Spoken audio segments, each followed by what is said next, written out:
aggressive per se.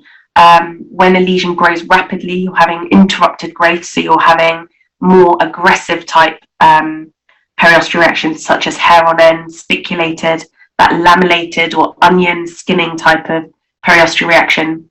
Whereas when something is either slowly growing or healing, so for example in a fracture, if you have a fracture healing, that can be nice and smooth and solid and continuous, which is non-aggressive. And then looking at the cortex, and the image on the slide is a nice example where possibly at the ulnar border of that distal radial metaphysis looks fairly ill-defined, and you'd be raising the question of whether there is cortical destruction at that margin. And then predominantly you'll be shown plain films, and you'll be looking for distortion of the adjacent soft tissue planes and trying to get some more information of whether there's an associated soft tissue mass. And yeah, pathological fracture is pretty self-explanatory. So nice summary here of some of the conditions that we will be looking at today. So it's a nice table, and I have to specifically say thank you to Sam, who has actually written the majority of these slides today. This is a lovely table here. So nice age discriminating factor, so under the age of 20, aggressive lesions. So if any of your cases do appear to be an aggressive lesion, you've got your differentials, non-aggressive and lytic, and I'm sure you all know of that A, B, C, D, E, F. So we've got the nice mnemonic there to help you think of your differentials, and then some examples of non-aggressive and blastic conditions there. Right, so if I could have candidate 1 to have a little go at describing the first case. Okay, this is a frontal radiograph of left upper limb, humerus, and the left shoulder joint.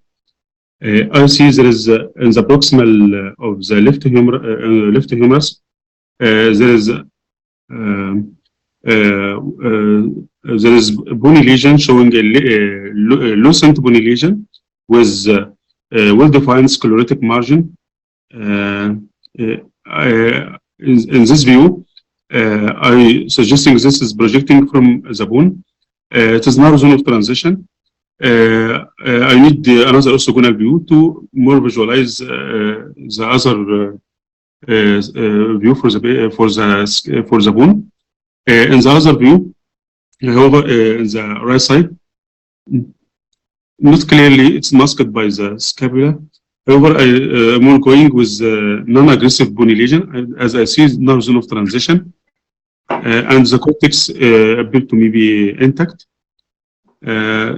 So, for me, I think this is could be non-aggressive bony lesion, also chondroma, the first possibility for me. Excellent. I'm sorry, I didn't catch your name. What was your name?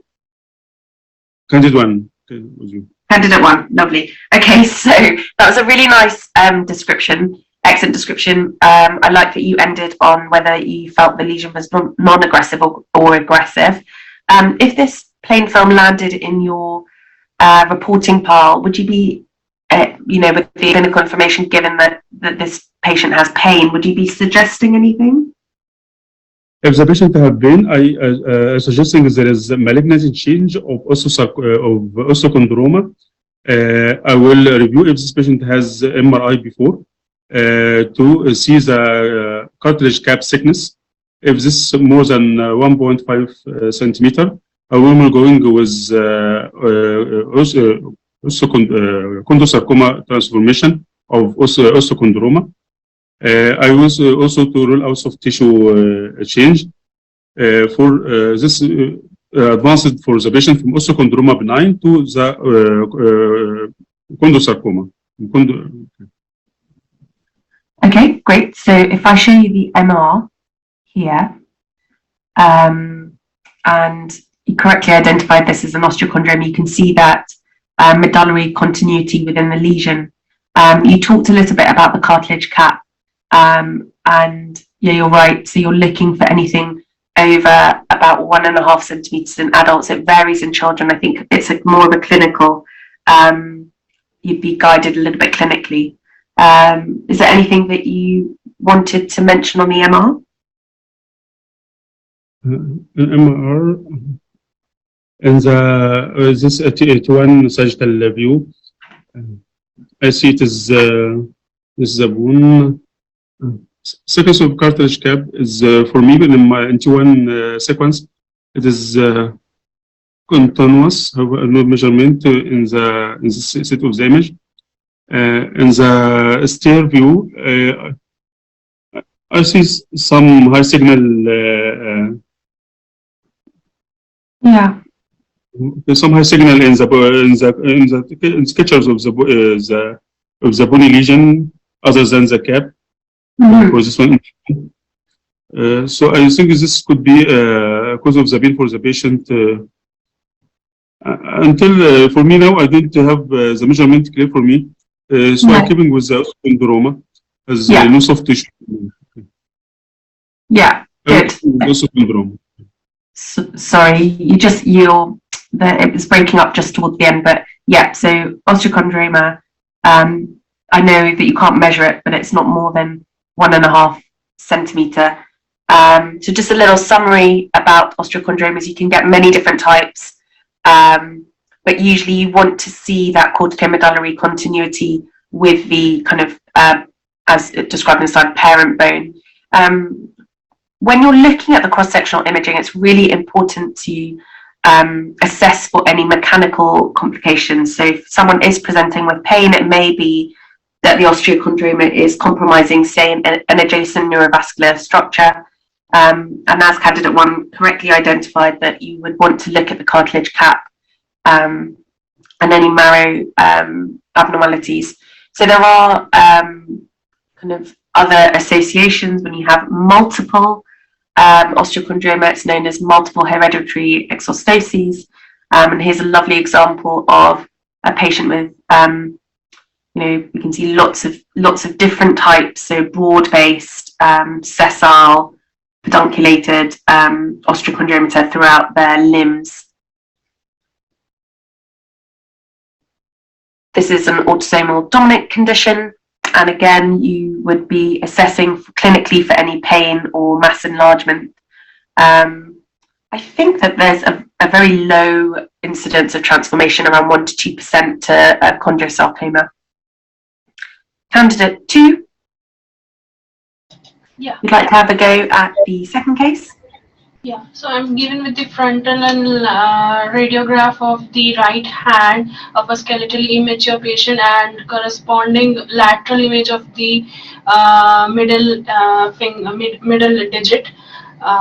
So I can see that there's a well-defined lytic lesion in the proximal phalanx of the third digit, causing bony expansion and cortical thinning. And I can appreciate some thin, incomplete septations within. However, there is no periosteal reaction, and overlying soft tissue shows swelling. It has not involved any of the joint proximally, and no other lesions are seen in any other bone. So can I know what has the patient presented with, the history for the patient? They had trauma playing netball, and they had some pain in their ring finger. So based on the presentation and the age of the patient and the location of the lesion, my first differential would be enchondroma, and I have never seen ABC here, but it could be a simple bone cyst. Yeah, the lesion is more of epimetaphyseal. Yeah. And so, would you be saying this is aggressive, non-aggressive? Would you be suggesting anything else? So it is a lytic lesion, and since there is no periosteal reaction, soft tissue or anything on the particular radiograph, I won't be able to comment. I would suggest a cross-sectional imaging, particularly an MR of the lesion, to comment upon it. You would suggest it? I'm really sorry, you keep cutting out. Yeah, a cross-sectional MR, yeah, to comment upon its aggressiveness and in further involvement of other structures. Okay. So I would agree doing an MR would be helpful if the patient were were having symptoms. Enchondromas are fairly common. I wouldn't suggest doing an MR for every enchondroma that you see. But that was really well presented, really nice. You would hope that if you were to be given an exam case like this, that a case would have that very typical ring and arc chondroid matrix. They've given you a bit of a tricky one, but you handled that really nicely. And here you can see it's central diaphyseal that usually expansile lesions, and you can see that nice thinning of the cortex and kind of endosteal scalloping that occurs with these lesions, most commonly in the hands and feet. And you can get pathological fracture, so I was pleased that you were looking at the cortex and looking for some periosteal reactions. So again, a nice summary slide here for you all. They're benign tumours, and a peak age is 10 to 30 years. So half occur in the hands and feet. And that is pretty much the most common place that I would say you see them, but you can see them in the proximal humerus, proximal femora. And there's a very low incidence of them transforming to chondrosarcoma, but you have to be looking for those, as candidate 2 was for that periosteal reaction. When you see enchondroma and you see more than one, multiple ones, for example, in this case, you start to think about Ollier's disease. Now, this is a non-hereditary abnormality, and you can see here where we have lovely examples of multiple enchondromas, and the difference in this case is the risk of transformation into a chondrosarcoma does jump up to around 25%. Very similar appearances to the others that we saw previously. And another consideration is Maffucci syndrome, and this is when you have multiple enchondroma with multiple soft tissue hemangiomas. So you may see unilateral involvement of hands and feet. Now, the malignant transformation is much more common than in Ollier's, and you can see this is a really nice hand X-ray showing multiple enchondromata with soft tissue abnormalities. So you've got increased density and almost phleboliths in some of the soft tissues, pointing out those soft tissue hemangiomas. Okay, back to candidate 1.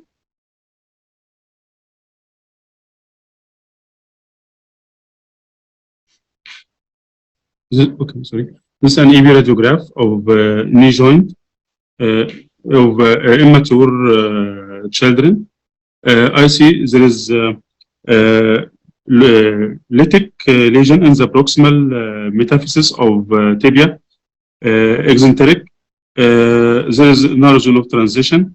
There is cortical not clear for me. I think no cortical creaching, no soft tissue swelling. There is no matrix classification. The upper end adjacent to the epiphysis not reaching the articular surface. It's limited by the epiphyseal plate.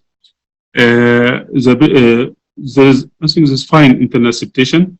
And the one set of the image of T2 stair for the concerned lesion, showing multiple air fluid level with high signal and low signal alternating. This is going with aneurysmal bone cyst, more likely. The other differential is not here.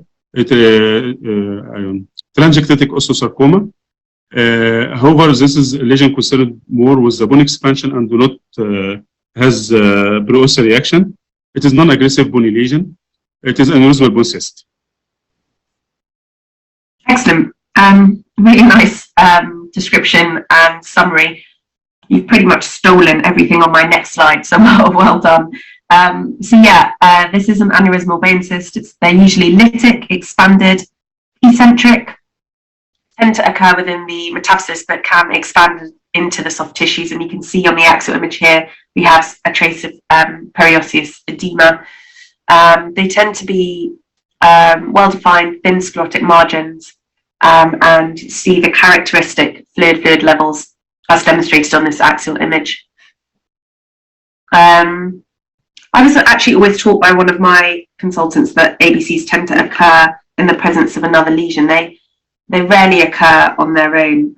So you'd be really looking for and interrogating to ensure that there isn't another or underlying tumour along with that ABC. Predominantly these occur under 20, and we've seen a lovely example and description by candidate 1. Who also mentioned the telangiectatic osteosarcoma. So an example here, so when trying to differentiate between the ABC and the telangiectatic osteosarcoma, so we've got the ABC at the top left and the telangiectatic osteosarcoma on the right hand side. And you can see how ill-defined those margins are. So the arrows are pointing to the sacrum, whereas on the left with the ABC, it's far more well-defined. And also the infiltrative kind of process around the lesion for the telangiectatic osteosarcoma. So looking for those more aggressive features for the latter. Okay, candidate 2. Yeah, so I'm given with the frontal and lateral radiograph of the left arm, including the shoulder joint and part of elbow joint. So I can see well-defined expansile lytic lesion in the proximal metaphysis of the humerus, which has got a few septations within, causing endosteal scalloping. And a wide zone of transition. Okay, so there's no significant periosteal reaction. The overlying soft tissue is well. The joints and other bones appear normal to me. Okay, so the differentials on this would be, since it appears to me as a ground glass matrix, so I would say put fibrous dysplasia on top and later ABC. Yeah. Again, I'm really sorry, you cut out. What was your top diagnosis? Fibrous dysplasia. Okay. And what other things occur in children in this location? Aneurysmal bone cyst, ABC. Okay, so we've just seen an aneurysmal bone cyst, and they tend to be eccentric, so this is fairly central. Yeah. And predominantly within the diaphysis, extending into the metaphysis, proximally, I guess, but it's predominantly within the diaphysis. So again, any other ideas? If this is in your A&E emergency department plain film reporting pile and patient presents with a fall, what would you be suggesting? Would you be suggesting anything? I would further take up the patient for cross-sectional imaging. Okay. Can you think of any other conditions that occur?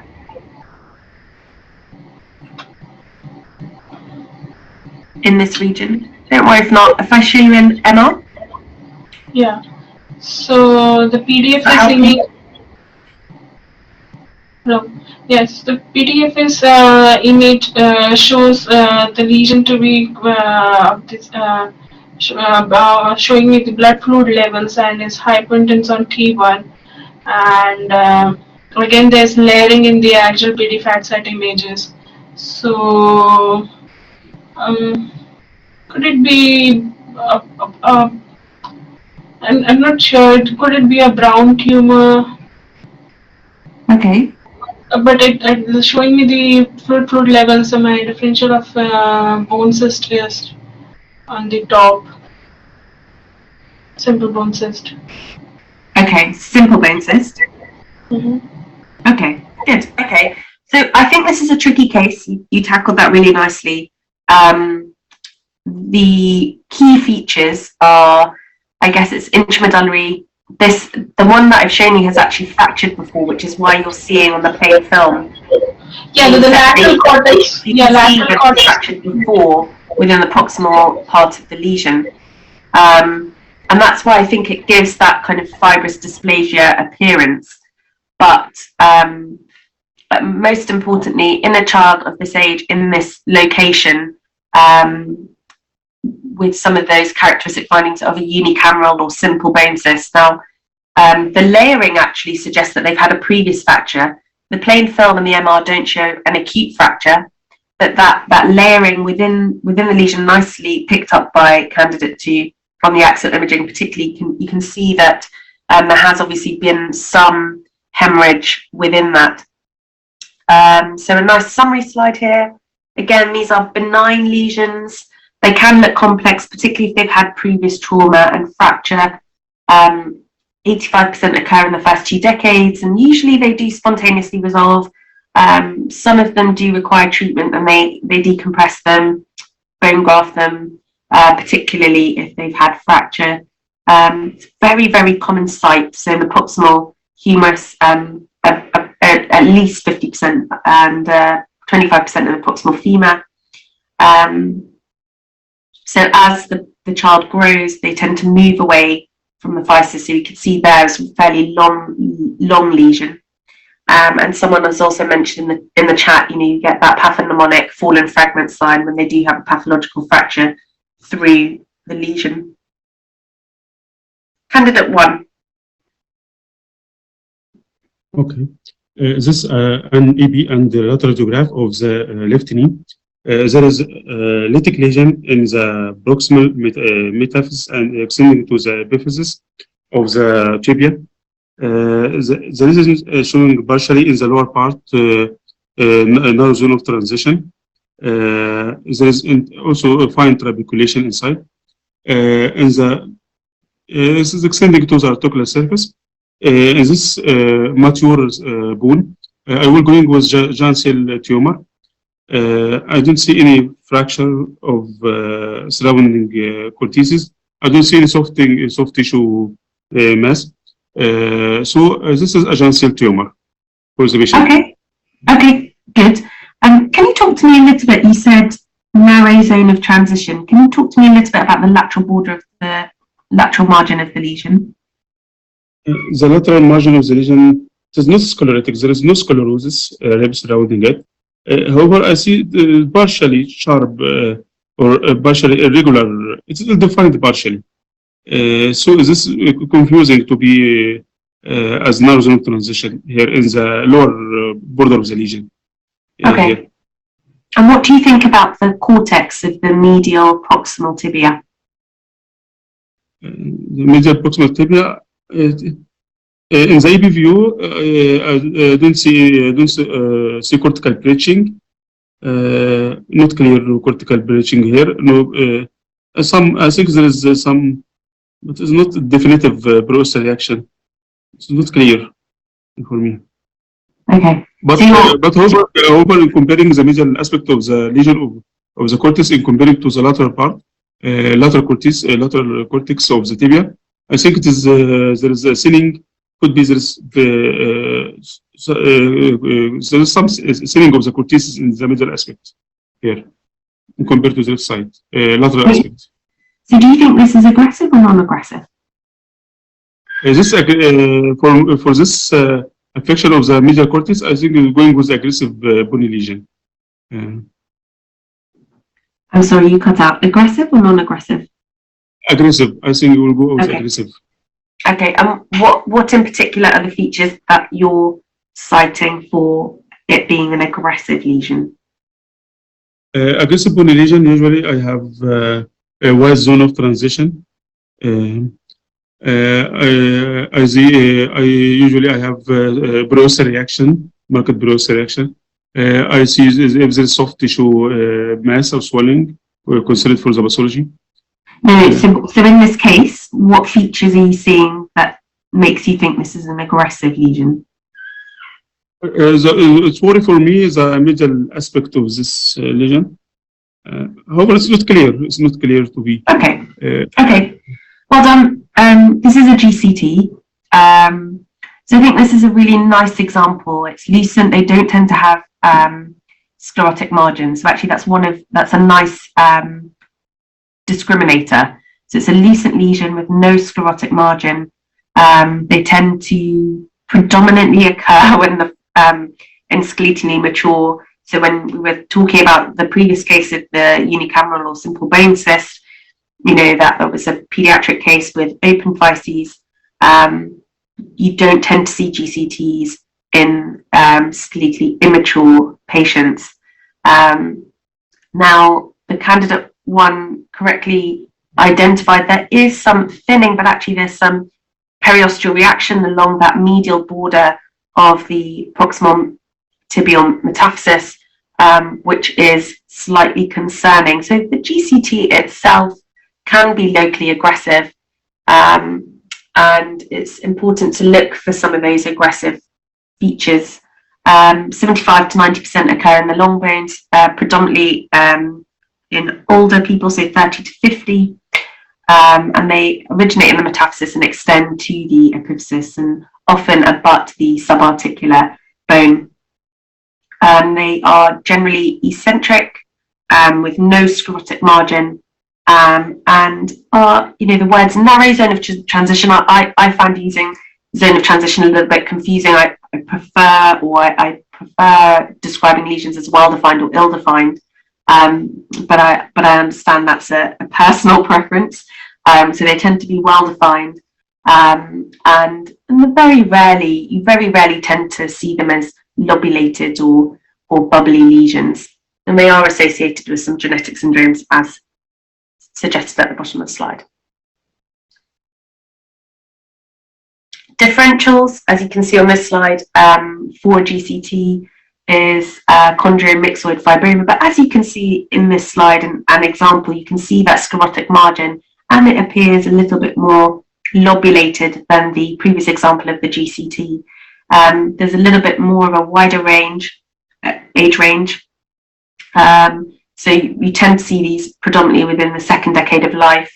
And here you can see a geographic lesion, a lobulated lesion with a sclerotic margin. They tend to be eccentric and expansile, but you don't tend to see that chondroid matrix. The name is a little bit of a misnomer, actually, so they tend to be predominantly lucent with that lobulated, bubbly appearance. I think this is candidate 2. Yeah. Yeah. So, given with the lateral and frontal radiograph of the skeletal knee joint and proximal leg, full leg in lateral view of in a skeletally immature patient, and okay. I see multiple well-defined latex lucencies in the proximal metadiaphyseal region of the tibia, and with sclerotic margins. The cortex is normal. There's no periosteal reaction, and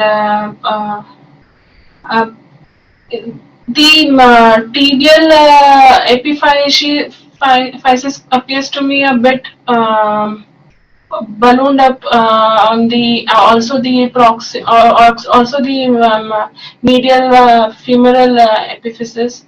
Sorry, what's ballooned? I missed that. The tibiofemoral on the medial aspect, the epiphysis appears a bit. There is an asymmetry between the lateral and medial femoral and tibial epiphysis, and I can see some lucences in the frontal radiograph on the fibular lateral aspect of the mid-tibial diaphysis.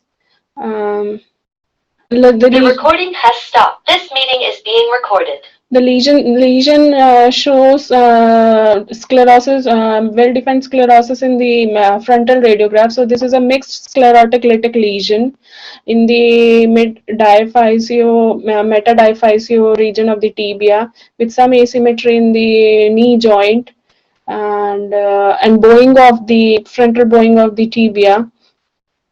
So, if it is, does the patient under fever, so I would put my infective etiology as the first differential, and Did you say infection? Brody's abscess, Okay. or Is this a typical location for infection? no, it is not. And Where would you tend to see infection or Brody's abscess?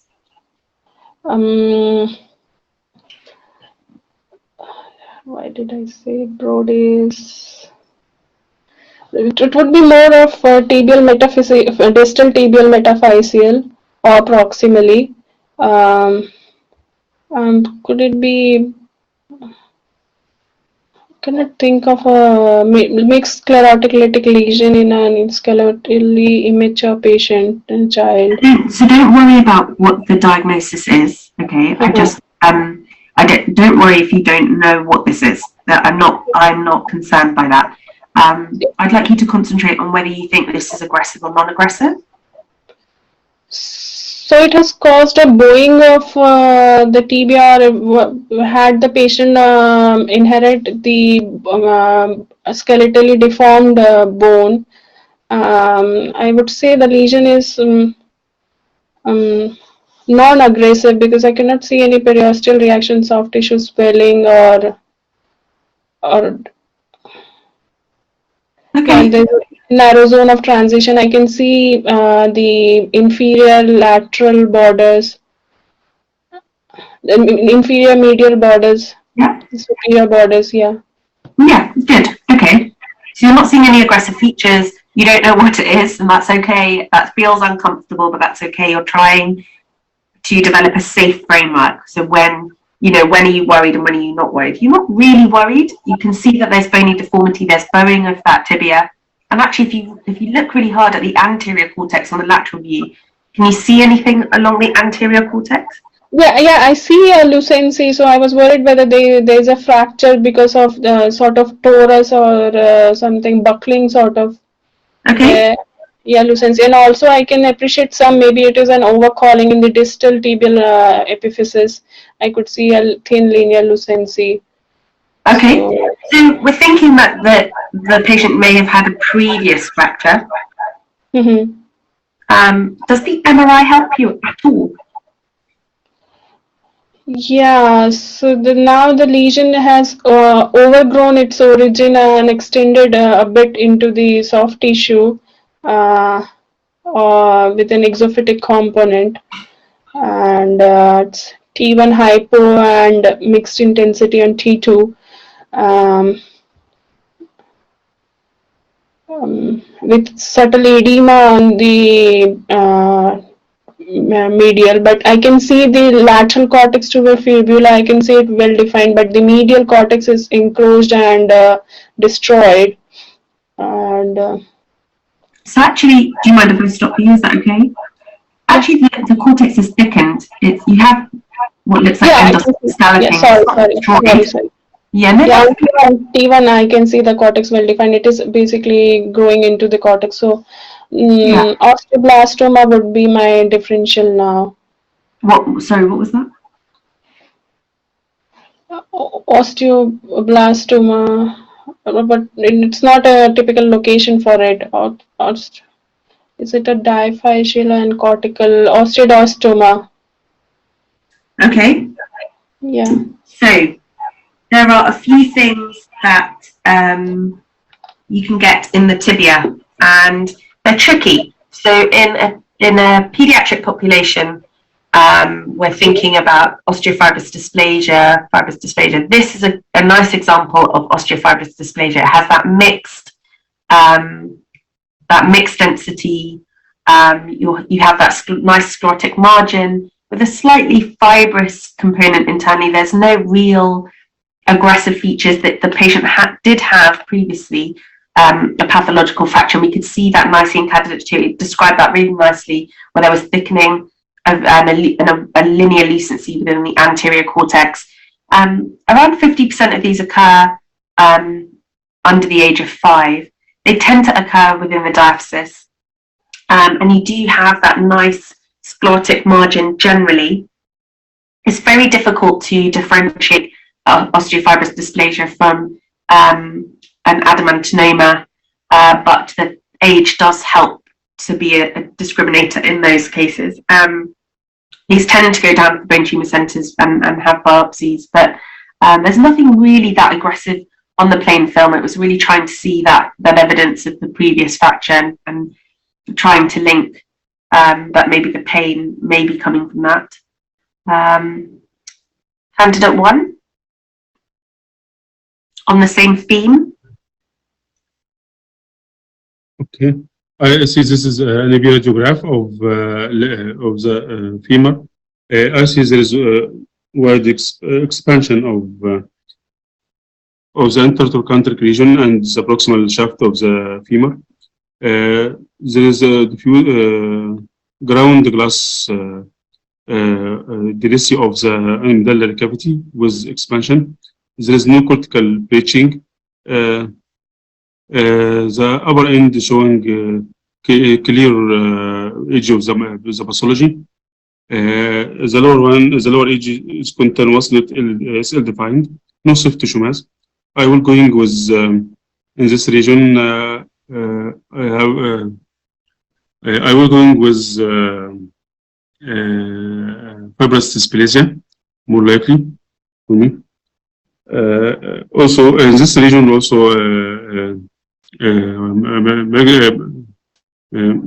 what's called here is the specific lesion here is one of the fibrous lesion coming in this region. It is not aggressive lesion. This is benign one. Good. Okay, excellent. So yeah, this is a nice example of fibrous dysplasia. They usually are, they can be mildly expansile, and you get that nice kind of ground glass, that smudged appearance internally, which is that matrix, that fibrous matrix. It tends to be poorly organized. You're seeing this kind of smudged appearance. It can occur as a monostotic pathology or polyostotic, and there are multiple syndromes associated with those, which I'm sure you've all heard about: McKean-Boyce, Mazabrad, and you can get associated limb length discrepancies. Really nice example on the plain film, nicely described by candidate 1. And you can get the associated bone deformities, so that varus femoral neck, which is otherwise known as the shepherd's crook. A kind of good note just to put in here is, so the first image shows a nice example of the shepherd's crook deformity. The second image shows a lesion which I'd like you to be aware of. It's a used to be called a lipo. Oh, sorry. Okay. Sorry. So the lesion on the right used to be called a liposclerosing myxofibrous tumor. It's now thought to be on the spectrum of fibrous dysplasia. So it's just to be aware that those lesions tend to occur in the intertrochanteric or femoral neck lesion, and you can see that densely sclerotic focus centrally, and they tend to be a little bit more well defined with a sclerotic margin. So you can see the differences with the two images side by side there. Candidate 2. Yeah. So I'm given with the frontal and lateral radiograph of right ankle joint of a skeletally immature patient with foot seen. I can see well-defined eccentric cortical-based lytic lesion in the lateral distal cortex of tibia, and with well-defined sclerotic medial margins, narrow zone of transition, no periosteal reaction, and some deficient cortex on the superior part. No soft tissue swelling, and no other lesion. So based on the appearance and location, my differential would be osteoid osteoma. Okay, can I ask you just to tell me if you think this is aggressive or non-aggressive first? It has caused a bit deficiency in the cortex, but based on the location appearance, I would still designate it as non-aggressive. Good. Okay, so non-aggressive. Tell me what you know about an osteodystroma. Why do you think this is an osteodystroma? It's based on the cortical location, but it's not that diaphyseal. Yeah, my second differential would be a non-ossifying fibroma. Okay. 8, yeah. Okay, good. So we'll come on to osteodystrophies later. But you nicely described the non-ossifying fibroma in this distal tibial metastasis. They tend to be long lesions, eccentrically placed. And this is a nice example of what's described as a bubbly lucent lesion. They tend to have that sclerotic margin. There's no periosteal reaction or really aggressive features associated with the lesion, as you really well described. When you follow these up, or when you incidentally follow these up, they tend to become a little bit more sclerotic until they completely remodel to normal bone. They are also known as fibroxanthoma, fibrous cortical defects. They're all on a spectrum of the same process. They're benign fibrous lesions. Really, the differentiator here is how large the lesion is, and that really decides what you call it. But a nice example, well described. These can be associated with neurofibromatosis type 1 and Jaffe-Campanachi syndrome. So just to have that in the back of your mind when you see multiple non-ossifying fibroma. I think we're on candidate 1. Okay. Okay. This is a frontal radiograph of the knee, left knee, and AB and lateral radiograph. And following the cortices of this immature skeleton, I see the cortices of the femur. I see the cortice is continuous, complete, and following the tibia and fibula.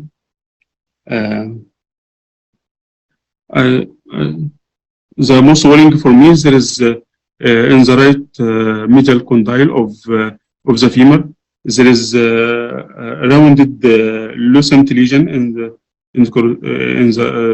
right femoral medial condyle with thin sclerotic margin. It is well defined. I see some soft tissue swelling. However, I don't see any evidence of effusion in the concerned joint space. I am worried about for this young age. I'm worried about infectious pathology. This could be broad abscess. I need to do MRI for more delineation and delineation and characterization for this pathology. Good. I mean, any other differentials that you know of lucent lesions that occur in the epiphysis that you would include in your differential? Other differential for lucent lesion in the epiphysis could be this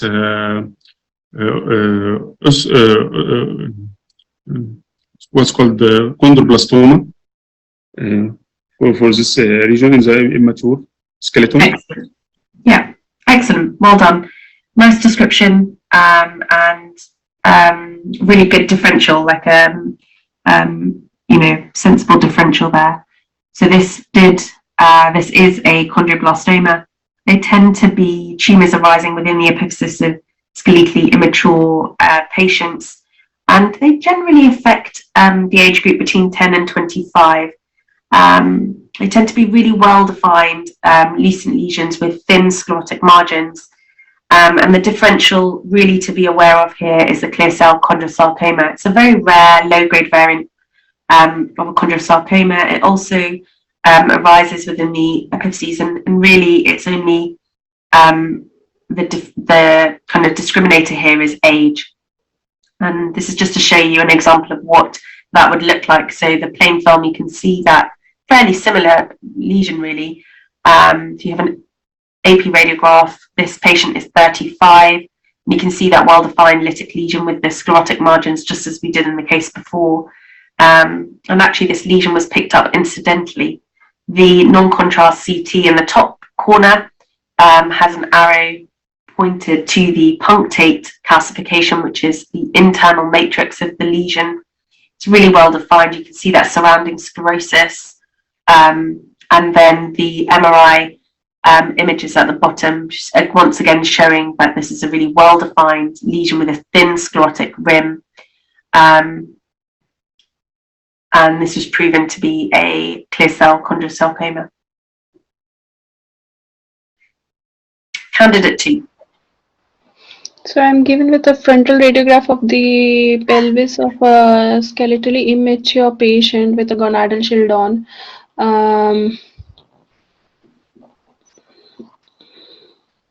I can see a fairly defined sclerosis in the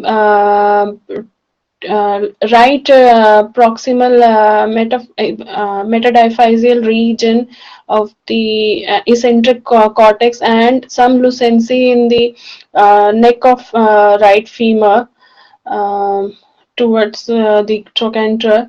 So this cortical based sclerosis with some internal lucency points towards the first differential of osteoid osteoma. Okay, good. The lucency, I'm not sure whether I'm overcalling or is it a lesion in the femoral neck. This is are you talking near the greater trochanter? Yeah. Yeah, I think that's projectional. So tell me, what would you expect to see on the MRI? So this lesion would show me the nidus, the sclerosis lesion, and the MR. So that is what you're looking for. But what would be more it would manifest, more it would be seen to me as an edema of the bone. good? Okay, so you tend to see on the MR the reaction, right? You tend to see diffuse marrow edema. Which modality would clearly show you the nidus? Bone. So for nidus, it would be CT. Okay, good. So here you can see a nice example of that cortical thickening, the surrounding sclerosis, and the central nidus in the middle of that. So really well identified on the plain film. And you can see how this looks very different to the non-ossifying fibroma that you described before, candidate 2, yeah? Mm-hmm. So this is a bone-forming tumour. You tend to get that really thickened cortex and that adjacent sclerosis that we're seeing nicely on the CT and the plain film here. Whereas in that non-ossifying fibroma that you described, that cortex was really thin and it was really well defined, and you can see how ill-defined the osteoid osteoma looks in comparison. I hope that's helpful. Mm-hmm. Okay, summary slide. So we've already talked a little bit about it. The helpful information, if you can ask, is whether they have night pain, which is helped by non-steroidal analgesia, and these can occur anywhere. And we've got some great examples of them occurring kind of within the medullary cavity and intra-articular. These can occur everywhere. So in a case of a patient with pain, diffuse marrow edema, there should be up there with infection as a cause. You tend to see that nice lucent nidus, which can have central sclerosis within it. And again, if you're lucky, the nidus tends to be small, so you don't always actually see it on the MR. The CT is really the clincher here, particularly in that case. And I'll just show you a couple of additional examples here of an osteoid osteoma. And you can see on the axial imaging, the last image here, how thick that reaction and that sclerosis is, where that nidus is sitting, and that kind of reaction that it's caused. Move along. So I think it's candidate 1. Okay. Okay. This is an MRI in axial cuts of the brain. In the first one, the left side, this is the one submitted image.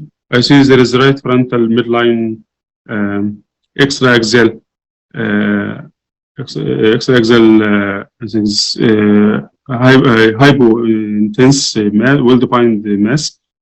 I think it is in T2 it is showing high signal with internal low signal low signal. And I think this is the right side contrast study showing well-defined well-enhanced margin with low signal in the middle. Good. This demonstrated is this okay. Okay. I'll give you some more. Okay. In bone window axial cuts, this lesion frontal showing beveled edge with narrow lumen of the internal diplow and soft tissue component sequestrum in front of it, as demonstrating in the 3 volume rendering, and in soft tissue here in the sagittal view, showing enhancement of peripheral enhancement of the margin of this pathology. I think this is eosinophilic granuloma lesion in this age group, and this is pattern of bone appearance in the bone. Lovely description, and I mean, I think those are quite tricky on the MR to be given the MR to start with. It is part of a spectrum of histiocytic disorders, and you know you have lots that includes. So these can present with either a single lesion or multiple lesions, and the CT is a really nice example, particularly with that 3D recon of seeing that skull lesion with that beveled edge, and most commonly, I guess, in exams, you tend to be shown a child with a spinal film or imaging with a vertebra plana, very commonly. So again, this is another example of how aggressive and how different it can look in different bones. This is thought to be an aggressive lesion, quite rightly so. You can see it's very ill-defined. It's causing remodeling of that bone. The child went on to have an MR. I'm not sure the MR really helped to narrow down that differential. You can see how the LCH is actually quite aggressive appearing on the MR. So they were still worried that this was underlying tumor and ended up having a biopsy. So I'm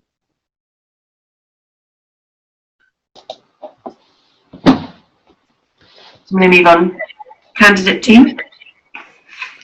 So I'm given with the frontal radiograph of knee joint with distal femur and proximal tibia visualized in a skeletally immature patient, and I can see generalized sclerosis of the distal femur metadiaphyseal region with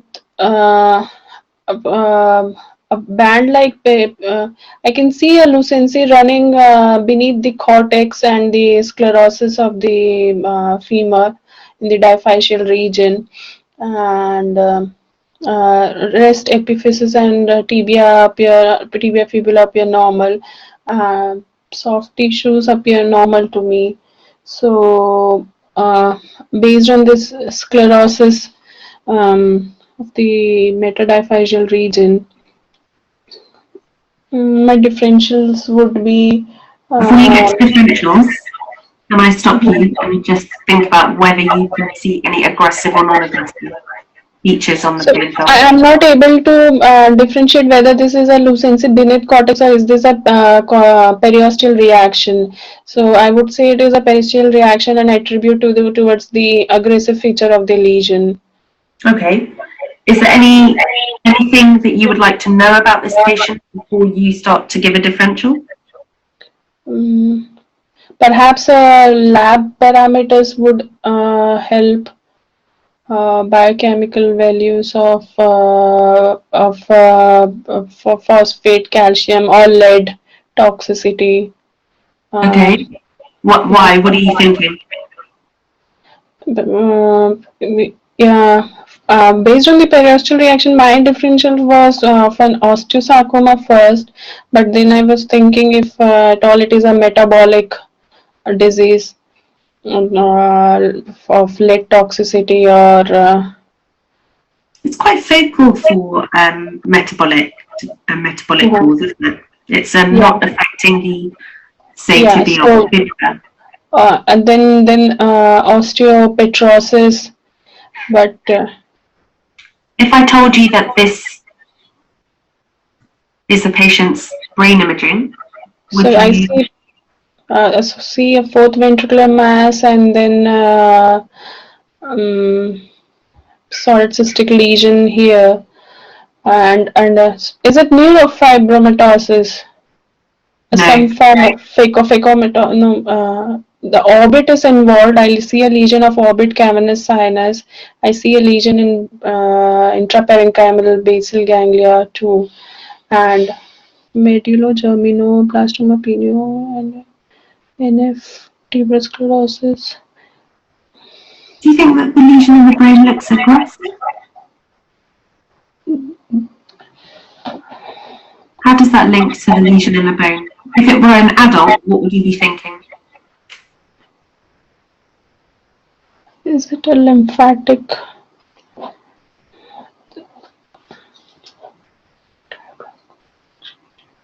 So parietal bone lesion appear. If had it been an adult, I would have the temporoparietal lesion. I would have said it to be a glioblastoma. Smith's. So I think that this is a really nice case. Medullo. Actually, Sam knows this case better than I do. I think the patient had a neuroblastoma, and the example is of a metastatic deposit in the dorsal femur. So thinking about metastases, I know in children it's not something that we jump to first, but having it there in the differential is really important. And then, yeah, thinking about other types of sarcomas, and you may be presented with, for example, lung metastases in a child, and thinking backwards. So you may not be given the original pathology, as in this case. You may be given a secondary or a metastatic deposit. And actually for that was a medulloblastoma. Yeah, there was a medulloblastoma, and if you go back to the one slide before, in posterior fossa tumors in kids, I know this can be in adults a bit different, but we are doing a pediatric talk. So posterior fossa tumors, it's hyperdense. In the fourth ventricle, the first thing you think of is medulloblastoma. Yes, you can think of other things like hemangioblastoma, but often, this is a non-contrast scan. You're thinking there'll be contrast enhancement with a bigger cystic component. The other things you think of is a pilocytic astrocytoma. Again, much larger cystic component. So, the others do have metastases down the CSF, so like neuromets, but then it's just an interesting case because take note of the timeline. So if you hadn't gotten that this was some sort of brain tumor, because I think it looks fairly aggressive, right? Because you've got your hydrocephalus there as well. And again, posterior fossa thingies, you would think brain tumors first. And then if you start to see that 2022, why have things changed? And things do look fairly dodgy, aggressive, with, cystic components, although I didn't give you the full slices. Then when you look at the post-contrast one, the bottom right-hand corner, it's a lot of enhancement. It involves the bone, it involves the brain, there's proptosis. It just all looks very aggressive. So you want to go down the route of, is this tumor progression? Is it going somewhere else? Of course, you can say, yes, it could be a neuroblastoma with everywhere metastases. But I think that if you ask the key question, was the 2019 scan the only scan, and what was the symptoms, then I think it would help you to get to the diagnosis a lot quicker. But again, this is, we are not giving the full picture, so a lot of it you have to do a lot of assumptions. Okay. Thanks, Sam. Saving me again. So yeah, Mets. Candidate 1. Okay. This is a left femur EB and lateral radiograph. I see there is the diffuse mousse eating infiltrating the medullary lesion involving the lower two half of the femur. There is Goodman triangle process reaction.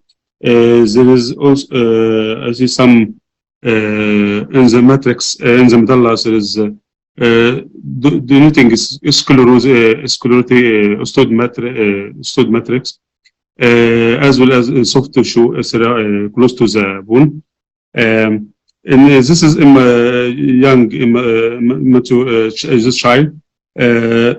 The cortex in the middle of this likely to be some medial surface breaching. So I dealing there is one zone of transition.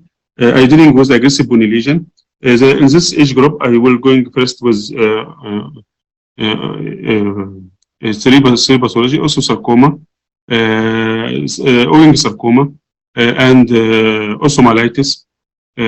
This is I will need to do CT cross imaging and contrast also MRI for further delineation. Okay, and MRI T2. I see the lesion is extensive in the lower two half of the left femur. There is a high signal edema of the surrounding soft tissue.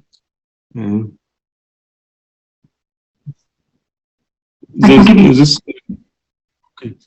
The lesion is infiltrating for the bone. For this features, I will going with osteosarcoma. Good. I'm just showing you some axial imaging, that extensive periosteal reaction, or periosseous, that extraosseous soft tissue, and you can see some post-contrast imaging there as well. So this is the most common malignant primary bone tumor in children, osteosarcoma. And then you have the less common subtypes, and we've mentioned one before, the telangiectatic, etc. These are aggressive metaphyseal and metadiaphyseal lesions. And you saw on the plain film, this is a really nice plain film showing that aggressive periosteal reaction, which you really nicely described. And that the planes actually, particularly on the lateral, you can see distortion of those soft tissue planes, and that chaotic appearance of the bone. You know, this is far more aggressive than you would expect to see, particularly the length of the lesion. You can't really see the margins of this lesion at all. This would be very unusual for infection, particularly the location being within the diaphysis. So we have a good example here of an osteosarcoma. I don't know if candidate one wants to have a little bonus attempt at this plain film. Okay. In this EB radiograph of the pelvis, I see there is left iliac bone cortex showing dense sclerosis with periosteal reaction and soft tissue component. There's a wide zone of transition as ill-defined margin of the lesion infiltrating the left iliac bone.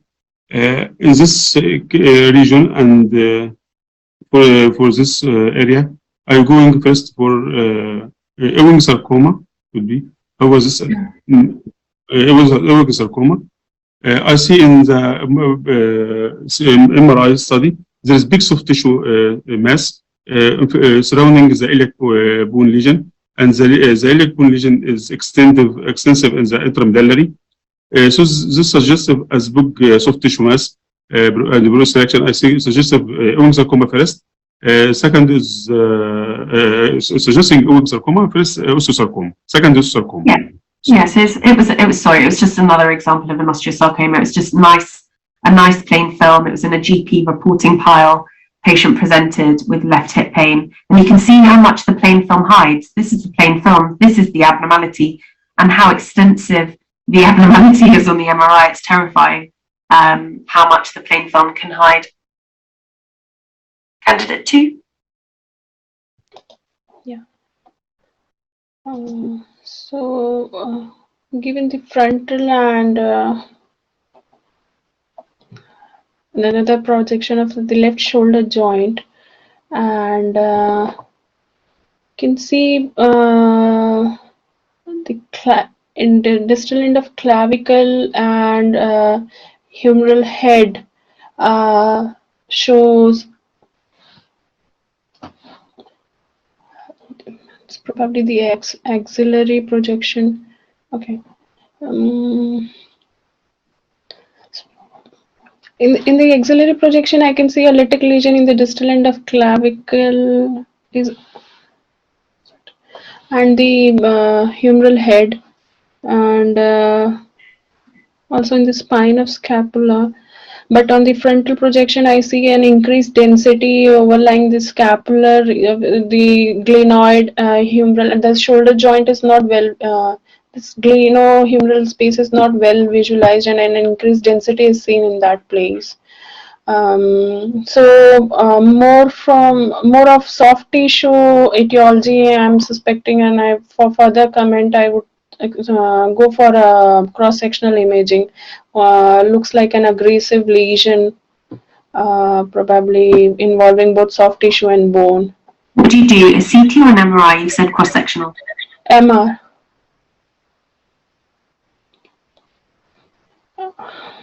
Okay, so multiple planes and multiple images, and so shoulder joint I see.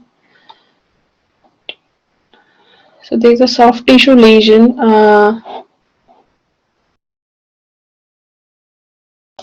So the lesion is the soft tissue lesion is enhancing, and it has caused cortical destruction of spine of scapula, and humeral head. So this lesion appears heterogeneous and shows some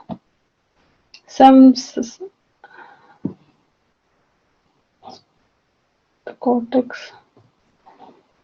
So yeah, I mean, you're on the right track. So there is destruction. I have seen a case of chondrosarcoma like this, but I'm not sure.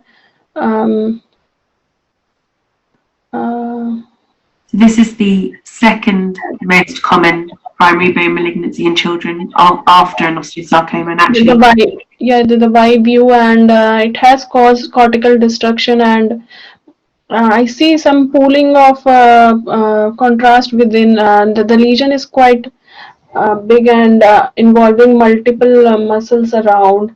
My differentials would be again an Ewing's sarcoma. Yeah.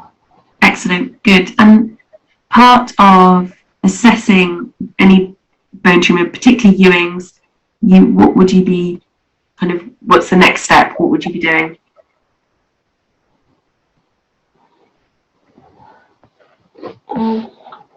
So you're reporting the X-ray. The X-ray you suggested doing an MRI. You've now done the MRI. What are you suggesting in your MRI report? PET scan? No. So referral to a bone tumour centre as number one. You'd want to assess for any metastases. So either a chest X-ray, but most bone tumour centres are suggesting a CT chest to look for lung metastases. So just keeping that in mind, as the radiologist, you're often the person that guides these patients along that management pathway. So being mindful that just spotting the lesion is only where it begins, really. And you had a nice example of this really permeative, destructive mass, and we could see how poorly defined that lesion was, particularly on the plain film. So really a nice description there of the lucency, particularly within the glenoid by candidate 2. And again, you've got this disproportionate soft tissue mass in relation to the extent of bone destruction. So another feature to think about, and we've talked about the chest CT for lung mets. So I feel like we've done a whistle-stop tour through all of the conditions on the slide here today, and hopefully you've seen some examples that will stick in your mind when reviewing plain films particularly, and giving you an idea of some of the sensible differentials to be thinking about. I think it's a really good time for a break. Just want to say well done to candidate 1 and 2 through some very difficult cases that I think we did really